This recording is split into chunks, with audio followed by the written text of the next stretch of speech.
Kejaksaan Agung menjelaskan peran Thomas Trikasih Lembong alias Tom Lembong sebagai tersangka kasus korupsi impor gula. Diketahui Tom Lembong menjabat Menteri Perdagangan pada periode 2015 hingga 2016.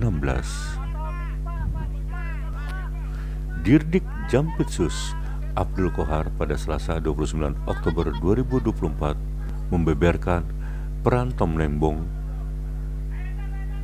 dalam memberikan penugasan kepada perusahaan untuk mengimpor gula kristal mentah menjadi gula yang kemudian diolah menjadi gula kristal putih dalam rangka stabilisasi harga gula di masyarakat.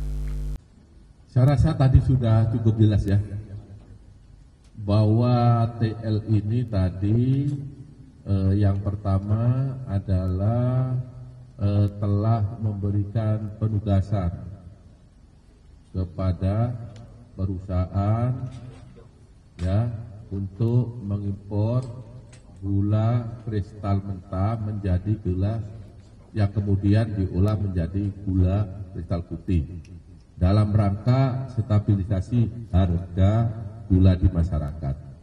Karena pada saat itu gula langka, harga melambung tinggi. Padahal seharusnya yang berhak melakukan impor gula untuk kebutuhan dalam negeri dalam rangka stabilisasi harga adalah BUMN yang ditunjuk oleh Menteri Perdagangan. Itu pun adalah seharusnya gula kristal putih, bukan gula kristal mentah. Ya, sudah jelas? Saya kira begitu ya. Ada yang lain? Cukup? Oke, karena tidak ada lagi, saya kira kami sampaikan terima kasih. Ya. Untuk dari kasus maaf ini dari analisis dari pengadilan, untuk karena ini impor dari gula, apakah dari pihak Bea Cukai juga ada lagi tersangkanya, Pak? Terima kasih.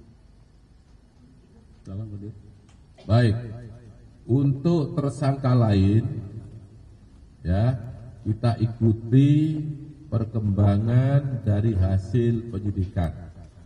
Artinya tidak menutup kemungkinan akan bertambah tersangka lain apabila telah ditemukan bukti yang cukup bahwa yang bersangkutan telah melakukan tindak pidana korupsi.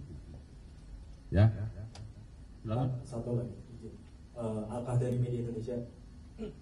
Ini untuk penegasan aja Pak, dari kapan penyidik sudah menyidik kasus ini?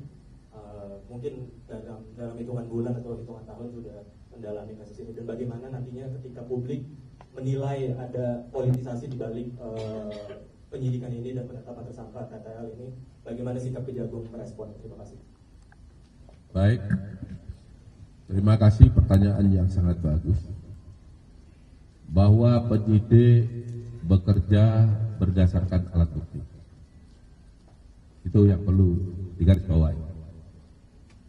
Tidak terkecuali siapapun pelakunya, ketika ditemukan bukti yang cukup, maka penyidik pasti akan menetapkan yang bersangkutan sebagai tersangka.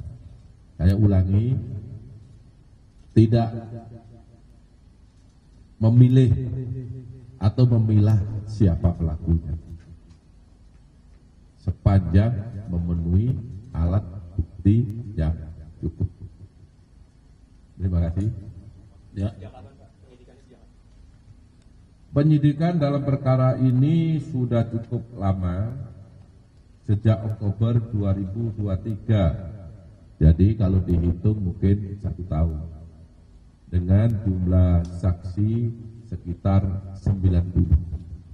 Tentu penyidikan tidak hanya berdiri di sana, kita juga minta penghitungan kerugian keuangan negara, juga memerlukan ahli, sehingga cukup lama karena perkara ini bukan perkara yang biasa, bukan perkara yang sederhana.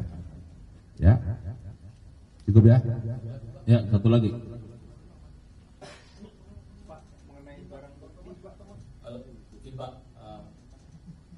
Bapak boleh. Pak izin Pak, saya Thomas Pak dari Kumparan.com mau menambahkan pertanyaan yang tadi aja Pak. Kan tadi itu penyidikan ya Pak. Kalau penyelidikan itu dimulainya kapan Pak? Gitu. Ya, kita sudah tahap penyidikan setahun. Artinya kalau penyidikan ya tentu sebelum itu ya. Saya tidak punya data ini mulai kapan, tapi yang pasti subsistem daripada penyidikan adalah penyelidikan. Itulah tahap yang telah diatur dan ditentukan dalam UHAM. Ya, cukup ya.